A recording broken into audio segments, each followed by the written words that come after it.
आज की क्लास में हम देखेंगे व्हीट स्टोन सेतु, व्हीट स्टोन ब्रिज, है ना। तो व्हीट स्टोन ब्रिज का सिद्धांत और इसके लिए हम गणितीय व्यंजक भी निकालेंगे कि इसकी वैल्यू कितनी होती है, उसको हम फाइंड करेंगे।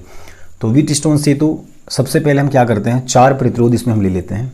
4 प्रतिरोधों को हम एक चतुर्भुज की 4 भुजाओं द्वारा प्रदर्शित करते हैं। 4 प्रतिरोध हम उठा लेते हैं, ठीक है। और कैसे दर्शाना है हमें, चतुर्भुज की 4 भुजाओं द्वारा। तो हम एक चतुर्भुज बना लेते हैं, ठीक। एक चतुर्भुज ये हो गया, है ना। इसकी 4 भुजाएं बना लेते हैं हम। तो एक भुजा ये हो गई, 4 प्रतिरोध होते हैं चतुर्भुज की 4 भुजाओं में। दूसरा प्रतिरोध ये हो गया, ठीक है। तीसरा ये और चौथा ये। इसमें 4 प्रतिरोध होते हैं जो कि चतुर्भुज की 4 भुजाओं द्वारा प्रदर्शित किए जाते हैं। मान लेते हैं प्रतिरोध के नाम क्रमशः, इसको हमने P कहा, इसको Q, ये R, ये S, ठीक। और इनके जो विकर्ण हैं, है ना, चतुर्भुज का विकर्ण, एक विकर्ण के बीच, एक विकर्ण में हम लगा देते हैं क्या, धारामापी गैल्वेनोमीटर, जहाँ पे G क्या है, इस धारामापी का प्रतिरोध, ठीक है। G क्या है, धारामापी का प्रतिरोध। और एक विकर्ण के बीच हम लगा देते हैं एक सेल, ठीक। सेल के साथ हम लगा देते हैं कुंजी की, ठीक। सेल हमने लगा दिया E। इतनी बात समझ आई, ठीक है। चतुर्भुज के 4 प्रतिरोध PQRS के रूप में, चतुर्भुज के 4 प्रतिरोध, चतुर्भुज के रूप में इन 4 प्रतिरोधों को हम संयोजित करते हैं। एक विकर्ण के बीच धारामापी जोड़ देते हैं, दूसरे विकर्ण के बीच एक सेल लगा देते हैं और कुंजी जोड़ देते हैं। तो जो हमें रिजल्ट हमें फाइंड करना है, जो हमें निकालना है, वह निकालना है P/Q इक्वल टू R/S, है ना। मतलब ये जो प्रतिरोध हैं, ये कैसे प्रतिरोध हैं, संलग्न प्रतिरोध हैं। तो ये जो संलग्न प्रतिरोध हैं, इन 2 संलग्न प्रतिरोधों के अनुपात के बराबर हैं, ये हमें सिद्ध करना है। और ये कब होगा, ये कंडीशन कब अप्लाई होगी, ये कंडीशन तब अप्लाई होगी जब धारामापी में से बहने वाली धारा, मतलब धारामापी में से बहने वाली धारा, धारामापी किधर, इधर, ठीक है, इससे जाने वाली धारा का मान 0 हो, मतलब IG की वैल्यू 0 हो। धारामापी में से जाने वाली धारा IG, इसका मान जब 0 होगा तभी ये कंडीशन फॉलो होगा, ठीक है। या ये कहें कि जब धारामापी में से होकर जब कोई धारा प्रवाहित नहीं होती, तब इन 2 प्रतिरोधों का अनुपात इन 2 शेष प्रतिरोधों के अनुपात के बराबर होता है, ठीक है ना। इन 2 प्रतिरोधों का अनुपात इन 2 शेष प्रतिरोधों के अनुपात के बराबर होता है। कब, जब धारामापी में से होकर कोई धारा प्रवाहित ना करें, जब धारामापी में से होकर कोई धारा प्रवाहित ना हो, ठीक है। अब धारामापी में से होकर कोई धारा प्रवाहित नहीं होगी, कब, इसके लिए भी कुछ कंडीशन होगा कि किस कारण से धारामापी में से होकर धारा प्रवाहित ना हो। तो उसके लिए कंडीशन ये है कि जब इन दोनों बिंदुओं के पोटेंशियल समान हो जाएंगे, ठीक है, जब विभव समान हो जाएंगे, जब विभव समान हो जाएंगे तो इस धारामापी में से होकर कोई धारा प्रवाहित नहीं होगी, ठीक है। चलो देख लेते हैं।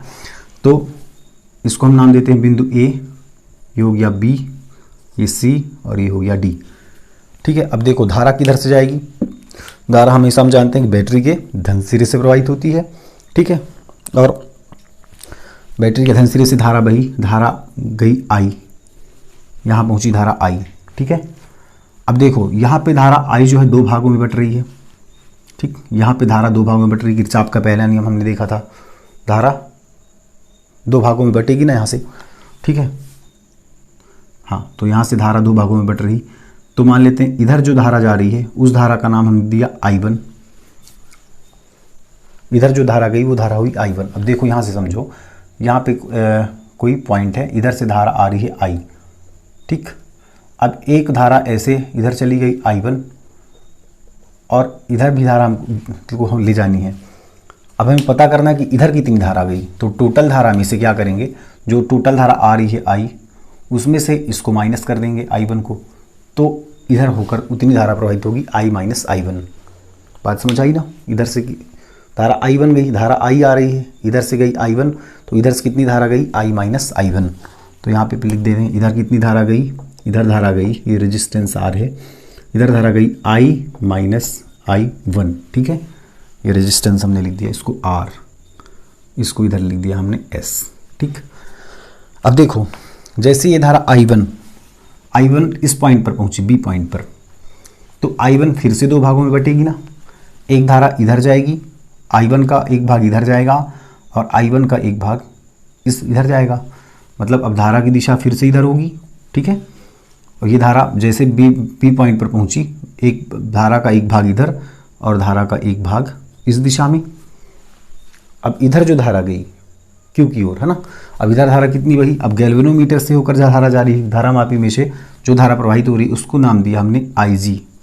तो यहाँ तक कौन सी धारा आ रही थी, यहाँ तक धारा ये वाली आ रही थी I1, ठीक है। तो I1 का IG भाग इधर चला गया, तो इधर कितना जाएगा, I1 का IG भाग इधर चला गया। देखो I1 धारा आ रही है ना, इधर से आ रही I1 धारा, ठीक है, ऐसे मान सकते हैं I1 धारा इधर से आ रही है, तो इधर चली गई IG धारा, तो इधर कितना जाएगी, इधर कितना जाएगी, टोटल में से जितनी चली गई, I1 में से जितनी चली गई, I1 में से जितनी चली गई, ठीक है, टोटल में से जितनी चली गई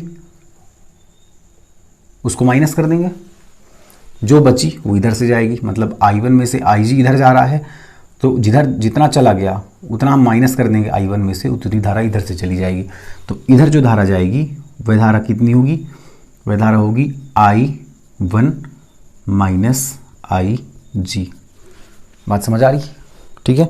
इधर जो धारा बहेगी वह कितनी बहेगी, I1 ये धारा यहाँ तक I1 में से IG माइनस कर दें, उतनी धारा इधर से जाएगी, ठीक। अब देखो ये धारा इधर आ रही ना, ठीक।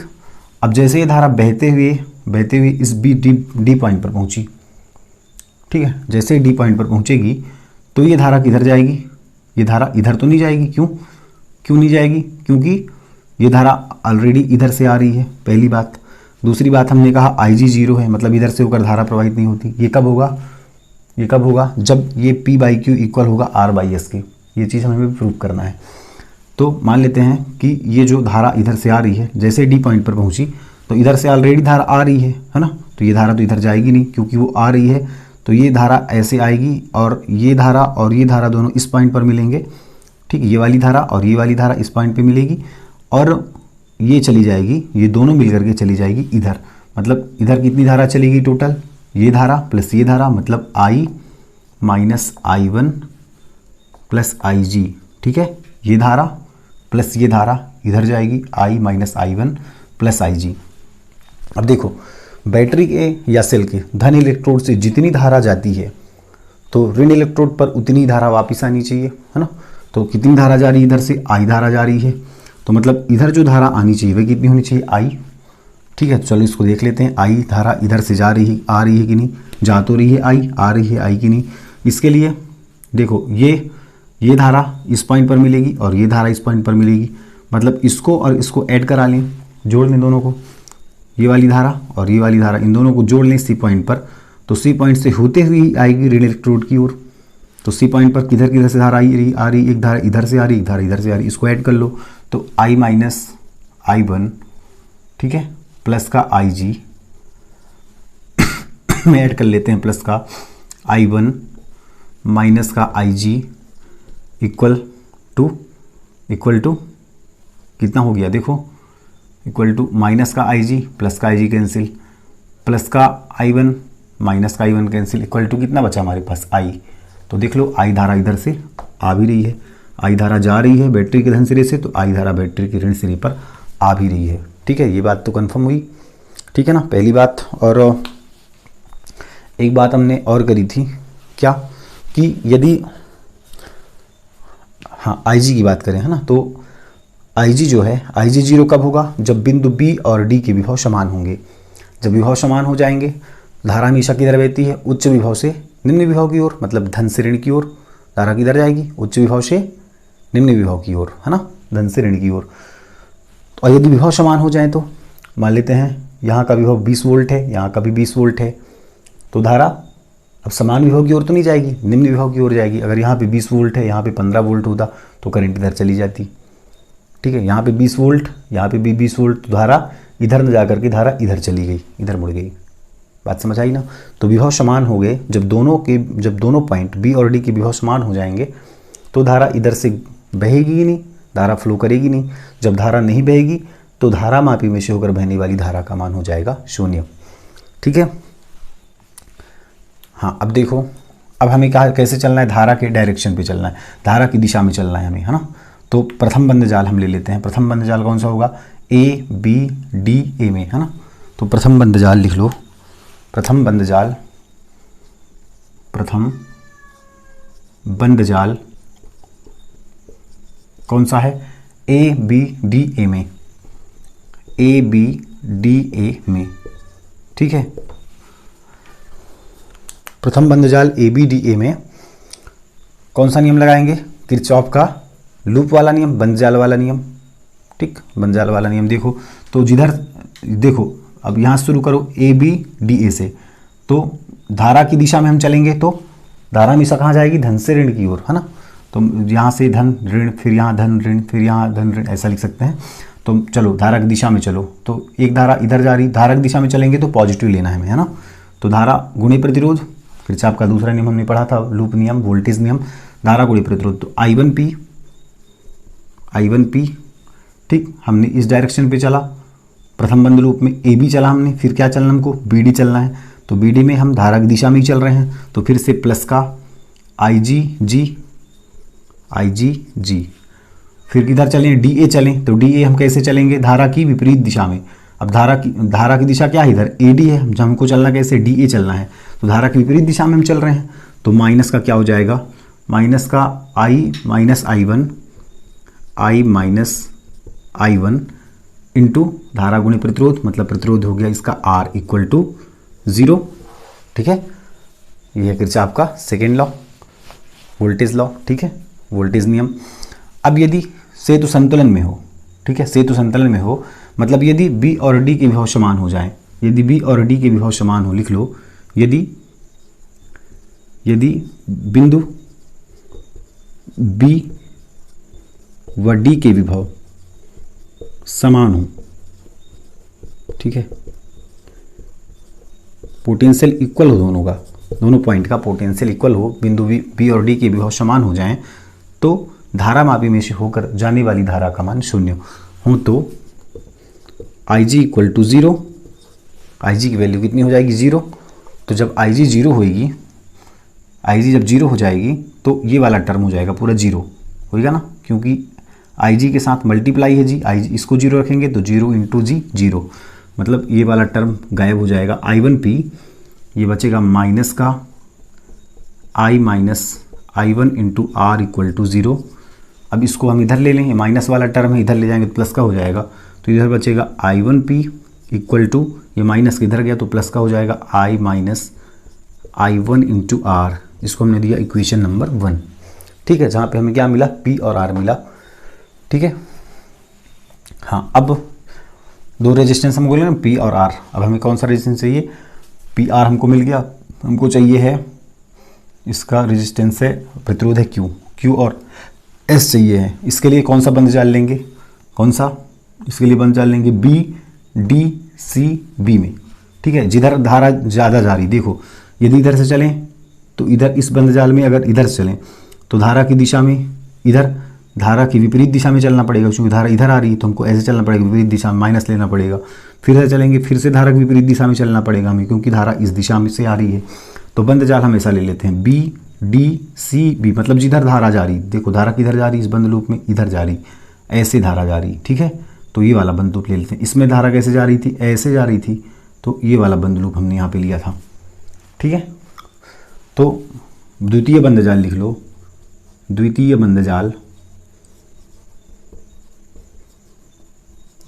कौन सा हो जाएगा, BDCB में, BDCB में, बी में, है ना। अच्छा, यहाँ पे कौन सा नियम आप लगा रहे हैं, किरचॉफ वोल्टेज लॉ से। ठीक है, KVL से लिख देना, किरचॉफ वोल्टेज लॉ से या किरचॉफ के वोल्टेज नियम से, ऐसा लिख सकते हो। ठीक है, द्वितीय बंद जाल में अब देखो धारा किधर जा रहे हैं अपन, बंद जाल कैसा बनाया हमने, BDCB, b d c b. तो ऐसे ही चलना भी हमको, पहले बी डी चलना है।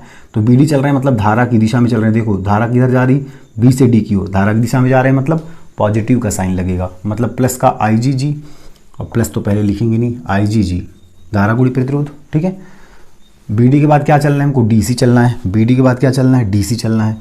डी सी मतलब फिर से धारा की दिशा में जा रहे हैं, तो मतलब प्लस का साइन फिर से लेंगे, धारा गुणी प्रतिरोध। धारा यहाँ पे कितनी है, धारा है इसमें आई minus I one plus I ji.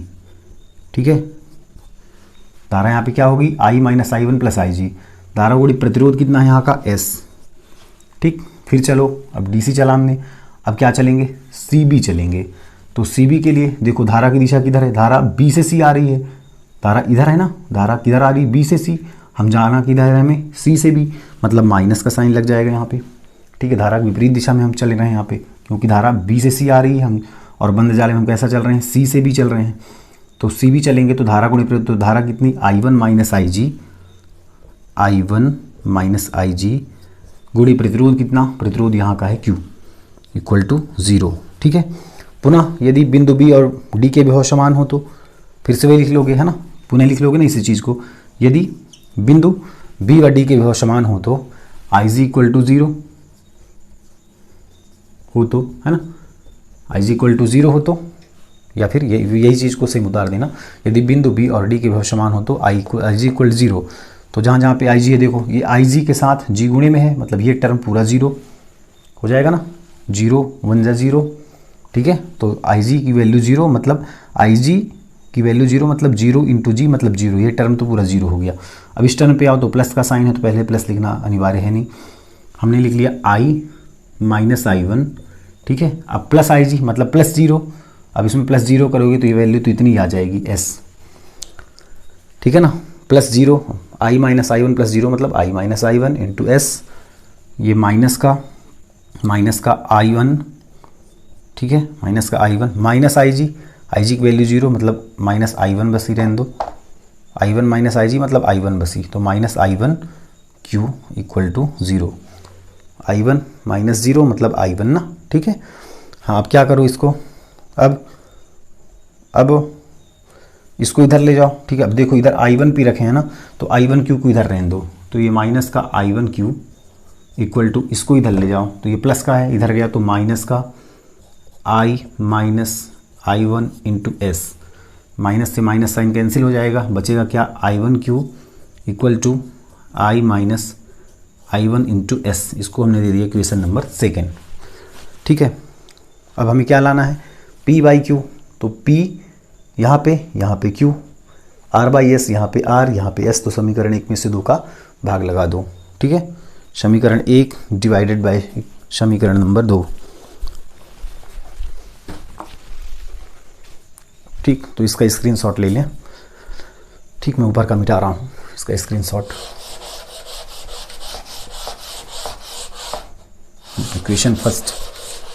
Equation first divide by equation second.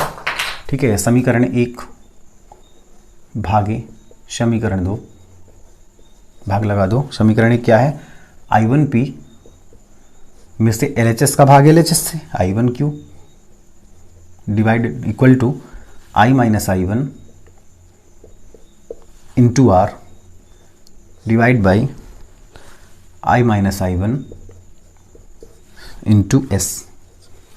ठीक है, समीकरण 1 डिवाइड बाई समीकरण 2, LHS का LHS से, RHS का RHS से भाग, I1 से I1 कैंसिल, क्योंकि ये दोनों मल्टीप्लाइड हैं, दोनों गुणे में है ना, ये आपस में गुणे में है, नीचे भाग में है, तो I1 से I1 cancel, I1 minus I1 से I1 minus I1 cancel, P by q equal to R by s.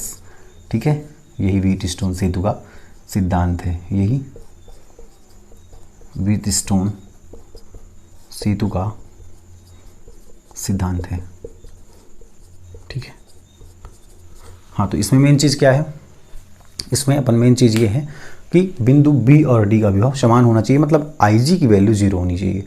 ठीक है, बंद जाल ले लेंगे, बंद जाल तो हमने देख लिया था किरचॉफ के वोल्टेज लॉ में, या किरचॉफ का हम उसको दूसरा नेम भी कहते हैं, तो वोल्टेज लॉ हमने अच्छे से देख लिया। यदि नहीं देखा है तो आप किरचॉफ का वोल्टेज लॉ देख लें। ठीक है, तारा विद्युत में किरचॉफ का वोल्टेज लॉ पढ़ के ही इसको पढ़ें, व्हीटस्टोन सेतु को, तो ये समझ आएगा आपको। ठीक है, तो यहाँ पे हमें ये देखना है कि बिंदु बी और डी की विभव समान है, आई जी की वैल्यू 0 है, और यदि हमें किरचॉफ का सेकेंड लॉ या वोल्टेज लॉ हमसे आता है तो हमें वी डिस्टेंस से तो हमें आराम से समझ में आ जाएगा। ठीक है, thank you, thanks a lot.